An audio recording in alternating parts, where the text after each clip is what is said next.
안녕하세요. 현직 공인중개사 우리들 아파트입니다. 새 집으로 이사를 가기 위해 계약을 하고 난 뒤 이사 당일까지 꼭 확인하고 체크해야 할 준비 사항들이 있습니다. 깜빡하는 실수로 이사를 못할 수도 있는 만큼 꼭 미리미리 확인하세요. 그럼 시작하기 전에 구독, 좋아요 눌러주세요. 계약 후 잔금일과 이사 날짜가 정해지면 생각하고 준비해야 할 것들이 많아집니다. 이 중 가장 고민되는 것 중 하나가 이사를 어디서 어떻게 해야 할지입니다. 이때 업체 선정과 함께 꼭 확인해야 할 내용이 바로 사다리차를 쓸 수 있는지 없는지입니다. 최근 지상에 차 없는 아파트들도 늘었고 일부 단지의 경우 입주민용 정원이나 운동시설 등을 설치하면서 사다리차 접근이 안 되는 곳들이 늘었습니다. 당장 저희 사무실이 위치한 서희스타일스 아파트만 해도 사다리차 이용이 힘든 동들이 있습니다. 사다리차를 못 쓸 경우 엘리베이터를 통해서만 이사를 해야 하기 때문에 시간도 더 걸리고 사람도 더 필요합니다. 업체가 이 사실을 미리 확인하지 못할 경우 이사 당일 사다리차는 왔다 그냥 가고 새롭게 이삿짐을 날라줄 사람을 구하느라 정신없어지는 경우도 있었는데요. 돈도 더 추가되고 이사 시간도 더 늘어나 고생했다는 분들이 있습니다. 때문에 이사 업체를 선정할 때 이삿짐을 옮길 사다리차를 쓸 수 있는지, 사다리 높이가 고층용이 필요한지 등을 꼭 미리 확인해야 합니다. 자칫 이사 당일 3, 40만 원의 추가 비용이 생길 수 있는 만큼 잔금일을 정하고 이사업체를 정할 때 꼭 확인하세요. 이사 당일 잔금을 정산하고 은행과 주민센터 등을 방문해 마무리해야 할 것들이 생기기 마련입니다. 이 중 전입신고와 확정일자는 이사 당일 해두는 것이 좋습니다. 만약 임대차 계약으로 이사를 하는 경우라면 주택임대차 계약 신고서도 함께 제출해야 합니다.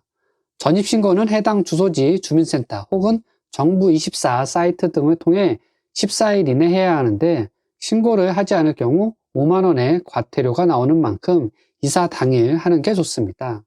확정일자는 임대차의 경우 대항력을 갖기 위해 꼭 필요한 도장인 만큼 계약서를 챙겨가 해당 계약서에 반드시 받아야 합니다. 새롭게 추가된 주택임대차 계약 신고서도 주민센터에서 함께 할 수 있습니다. 수도권과 광역시도 등에서 보증금 6천만 원 이상 또는 월차임 30만 원 이상의 계약을 한 경우 계약 체결일로 30일 이내 신고를 해야 합니다. 22년 6월부터는 미신고 시 100만 원의 과태료가 부과되는 만큼 꼭 신고를 해야 합니다. 잔금일 전 꼭 미리 확인해야 할 사항으로 은행 이체 한도와 1일 이체 한도 확인도 있습니다.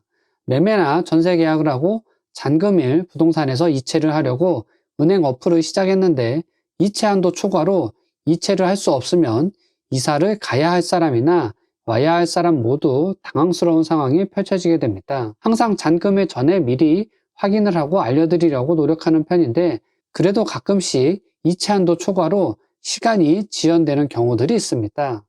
은행에 따라 다르지만 스마트폰 은행 어플에서 보안카드나 OTP로 바로 이체 한도가 증액되기도 하지만 몇몇의 경우 은행에 직접 가야만 하는 경우도 있습니다. 만약 주말에 이사를 해 은행이 문을 닫은 경우 이사 자체가 멈추는 대형 사고가 발생할 수도 있습니다. 늘 이야기하지만 1일 이체 한도와 1회 이체 한도를 넉넉하게 늘려놔 잔금일 이사가 멈추는 불상사가 안 생기도록 해야 합니다. 매매로 집을 계약했을 때에는 매도인의 경우 잔금날 부동산 매도용 인감과 인감도장, 등기권리증, 주민등록 등초본, 가족관계증명서 등을 미리 챙겨둬야 합니다. 특히 깜빡하고 이삿짐 속에 인감도장이 들어가게 되면 이삿짐을 다시 풀어야 하는 사태가 생길 수 있으니 필요 서류와 인감도장 등을 며칠 전 잘 준비해 따로 보관을 해주는 게 좋습니다. 전세로 이사를 갈 경우 전세자금 대출을 받았다면 대출은행에 이전 대출금을 갚고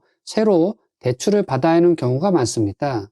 이때 집주인에게 몇 시에 보증금을 돌려받아 어떻게 은행에 대출금을 갚아야 하는지 등을 미리 확인해 둬야 합니다. 집주인이 직접 은행에 전세 대출금을 이체하는지 혹은 임차인이 돌려받은 전세 보증금 중 일부 대출금을 은행에 직접 입금해야 하는지 등은 은행과 대출 종류마다 다르니 사전에 꼭 확인해 둘 필요가 있습니다. 특히 전세권 설정을 했었다면 설정을 해지해야 하는 만큼 법무사와 미리 연락해 일정을 잡아야 합니다. 이런 과정들 역시 작고 사소한 실수로 이사 시간을 크게 지연시킬 수 있는 요인이 될 수 있습니다.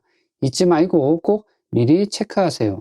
처음이라 당황스럽고 아침부터 정신없이 진행되는 이삿날 모습이겠지만 미리 부동산과 협의하거나 준비를 잘해 순조롭게 마무리될 수 있도록 하면 좋겠습니다.